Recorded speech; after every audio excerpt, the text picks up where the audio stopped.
Público Imobiliário regressa uma vez mais à antena da RTPN com todas as novidades deste mercado. Na reportagem de hoje fomos conhecer o Palácio da Junqueira, um edifício centenário construído em inícios do século XVIII. Por ele passaram príncipes e princesas, agora terá uma nova vida depois de um rigoroso processo de reabilitação. Mais à frente, passamos em revista as principais notícias do setor, que esta semana destacam os vencedores do Prémio Construir 2007.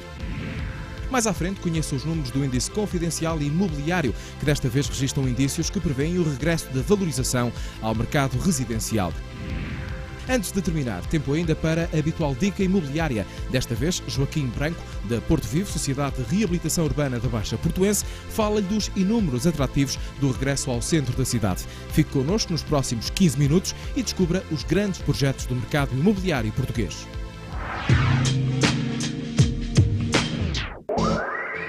Chama-se Palácio da Junqueira e é um condomínio de luxo com história. A designação Palácio não se trata de nenhuma técnica de marketing. Neste caso, o conceito deve ser mesmo levado à letra, pois no passado o edifício teve mesmo essa função. Um verdadeiro palácio.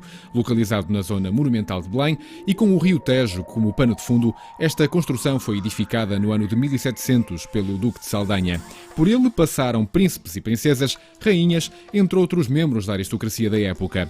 Com o tempo, a propriedade foi mudando de mãos, condenada a um processo de degradação progressiva até chegar a um estado de total abandono.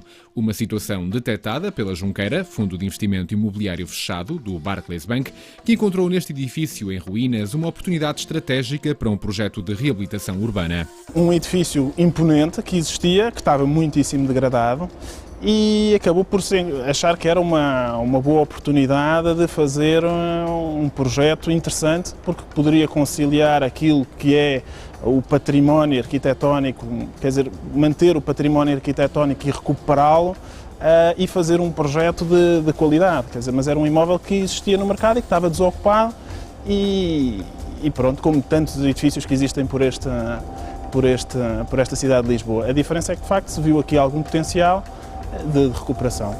Um potencial de recuperação que acabou por ser levado ao extremo pelo arquiteto António Nunes da Silva. Num lote de terreno com 3.700 metros quadrados, a grande preocupação deste arquiteto centrou-se desde logo na recuperação de tudo o que ainda pudesse ser aproveitado do edifício original do palácio.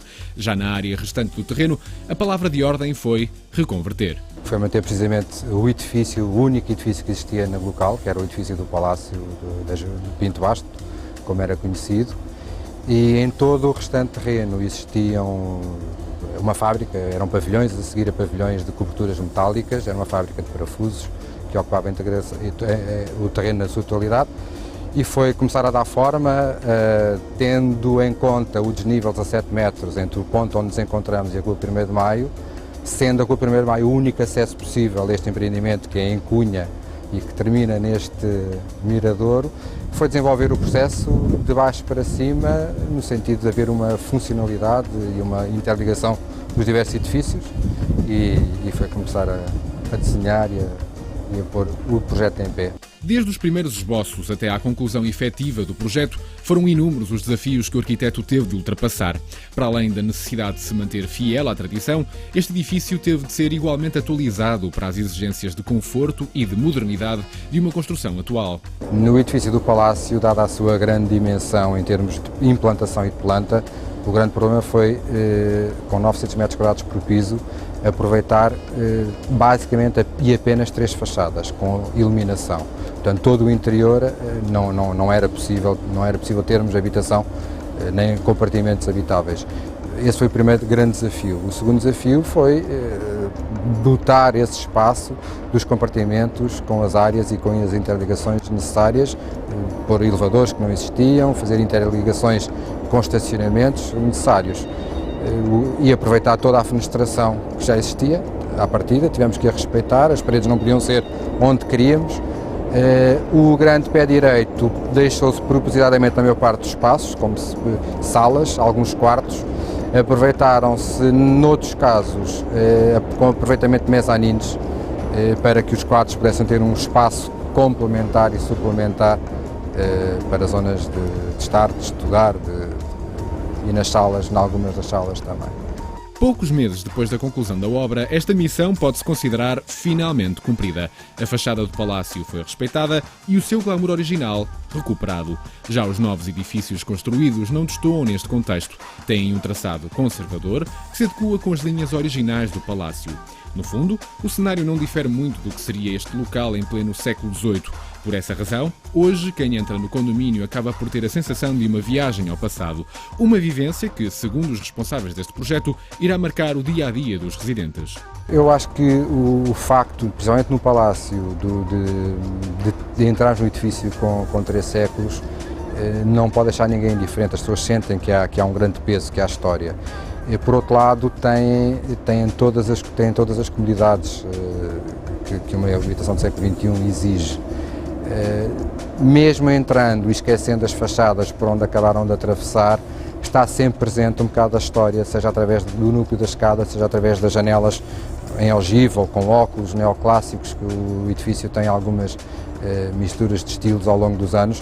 A história está sempre presente através desses vãos, mesmo que os apartamentos sejam modernizados, há sempre a presença constante do pé direito elevado, dos vãos que são visíveis de qualquer compartimento. Foi basicamente isso. O renascimento deste condomínio assenta em 4 edifícios de pequena volumetria, com uma oferta de 25 apartamentos nobres, com tipologias que vão do T2 ao T5 mais um duplex.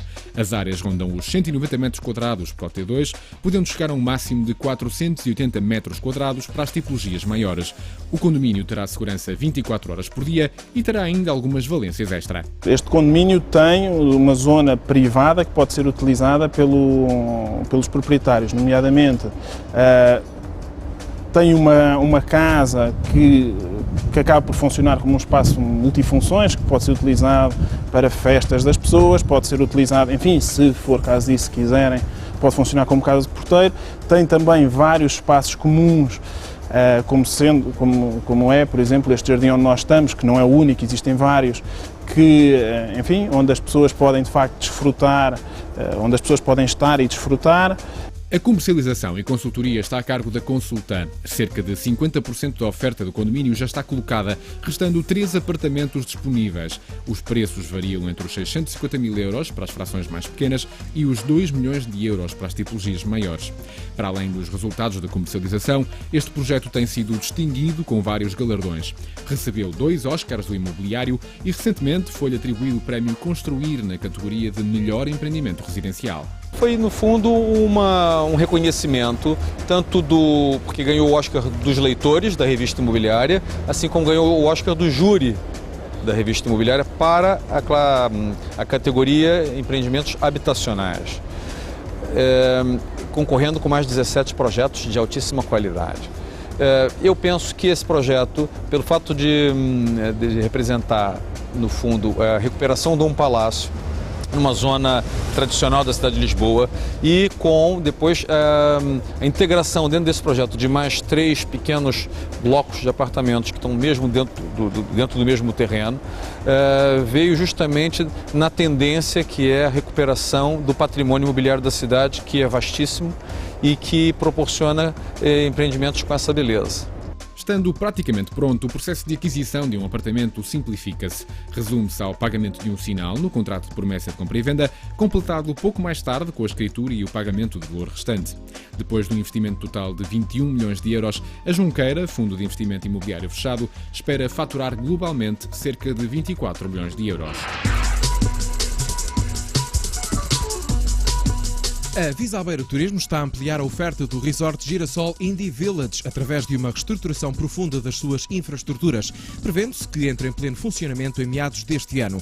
O resort, localizado em Somershield, na cidade moçambicana de Maputo, é uma das frentes de intervenção a nível internacional deste grupo e deverá compreender, depois de terminadas as obras, 55 vilas com tipologias entre o T1 e o T3 e 72 quartos novos que irão aumentar consideravelmente a capacidade do resort. Neste momento, a piscina e o bar estão já em funcionamento, prevendo-se para breve a conclusão das restantes infraestruturas, designadamente o novo edifício da recepção, os 2 campos de ténis, o novo restaurante com cozinha moçambicana e internacional e o centro de conferências com capacidade até 800 pessoas.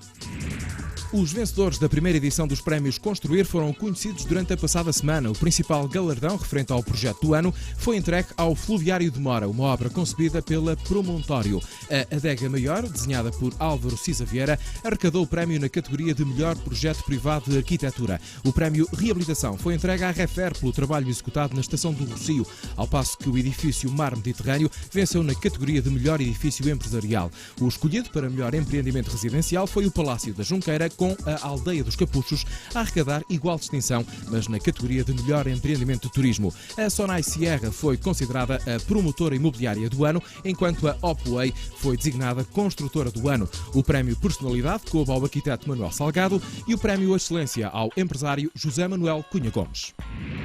O Gabinete de Arquitetura Broadway Melian foi o responsável pela remodelação do Food Court do Aeroporto de Lisboa.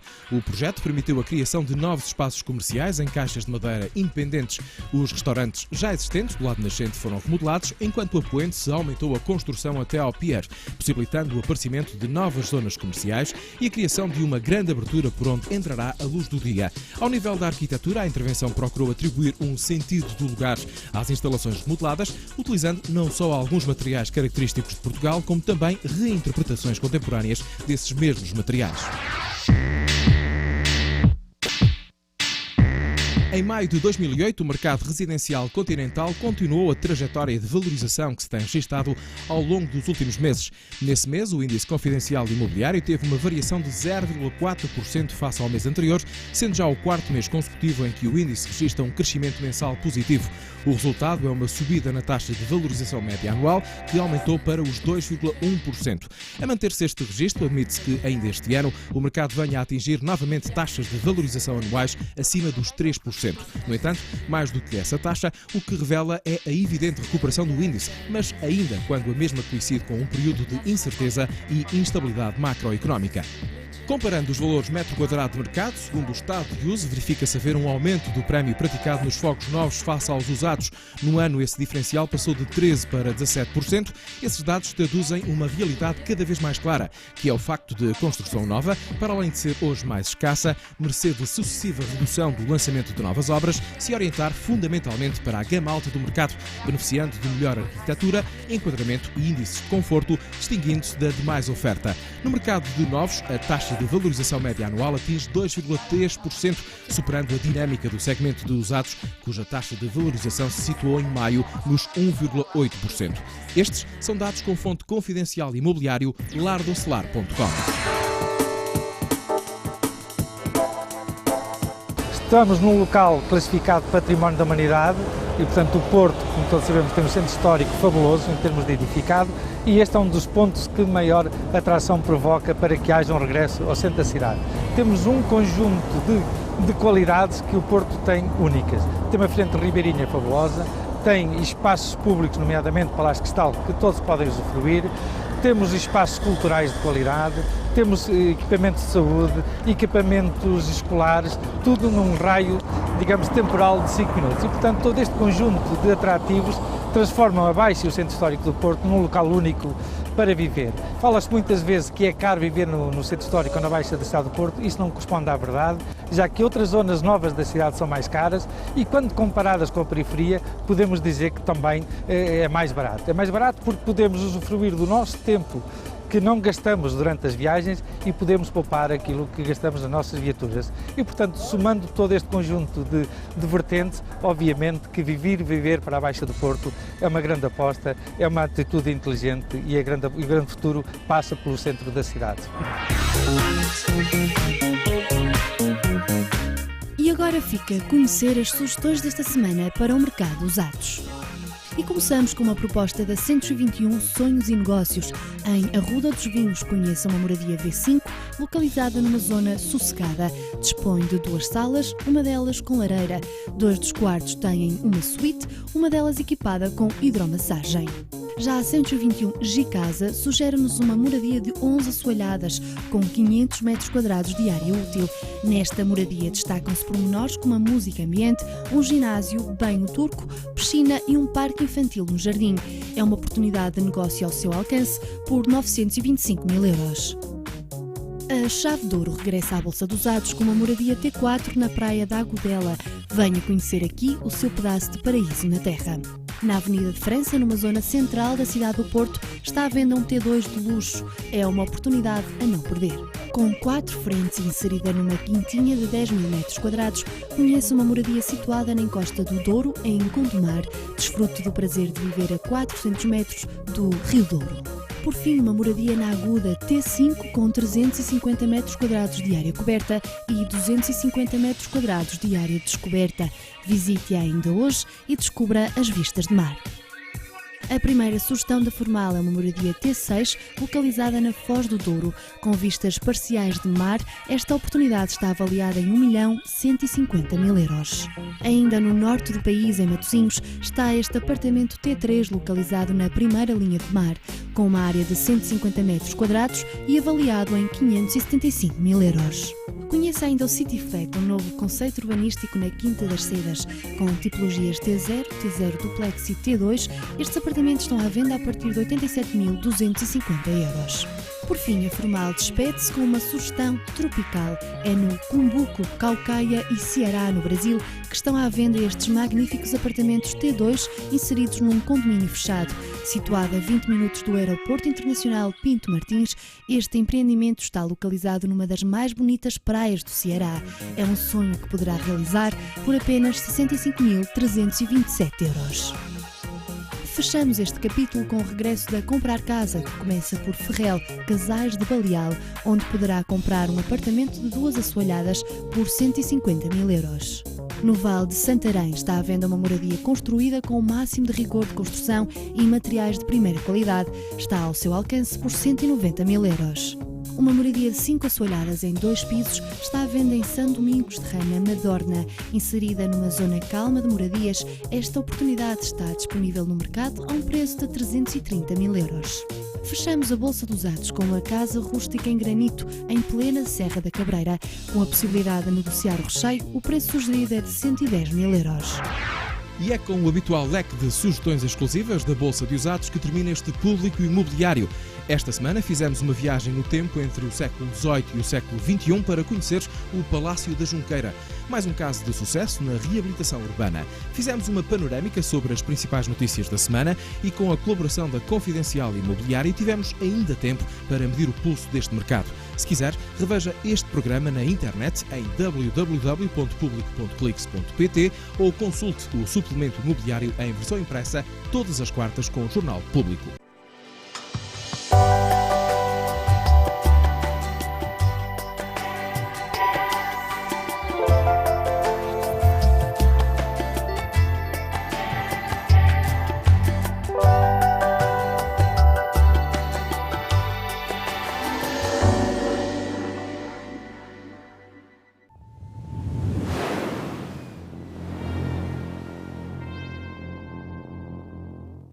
Este programa é patrocinado por Century 21 Tintas Sen.